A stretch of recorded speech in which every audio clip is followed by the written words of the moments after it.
All right, verses 22 through 33. It says, immediately Jesus made the disciples get into the boat and go on ahead of him to the other side while he dismissed the crowd.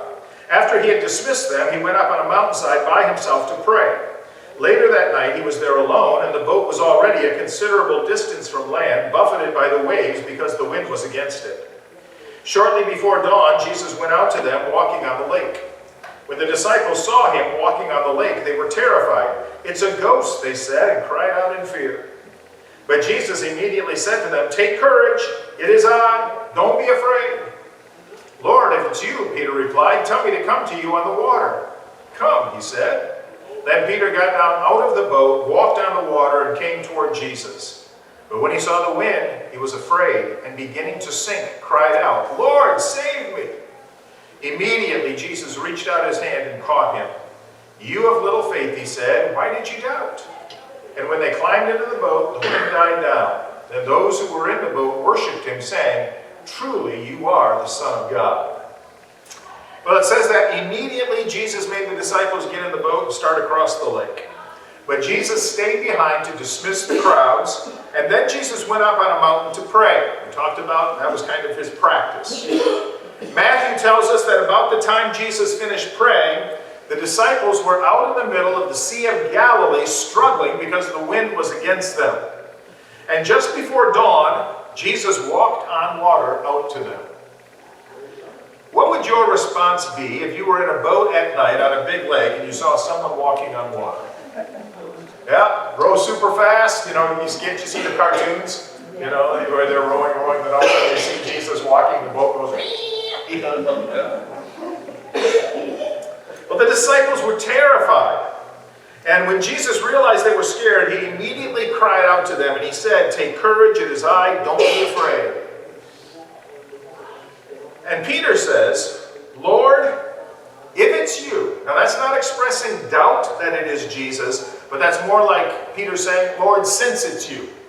Since it's you, tell me to come to you on the water." Don't you find that a strange reaction? Is that how you would react in that situation? "Oh, it's you, Jesus. Great. Well, let me walk on water too." Why do you think Peter reacts that way? I just don't think if I was in that boat, even if I had assurances that this is Jesus walking on the water, I don't think my reaction would be, "Oh, well, let me walk on water too." My reaction, I think, would be, "Well, Jesus, get in the boat because we're struggling with the oars. Help us get to the other side." Well, Jesus tells Peter to come, and Peter gets out of the boat and he starts to walk toward Jesus. But when he saw the wind, he started to sink. What's the lesson there for us? Took his eyes off Jesus. He took his eyes off Jesus, right? And focused on what instead? The wind. Yeah, the wind. But what does the wind kind of represent? Doubt, other stuff, difficulty, opposition, the reasons this shouldn't work.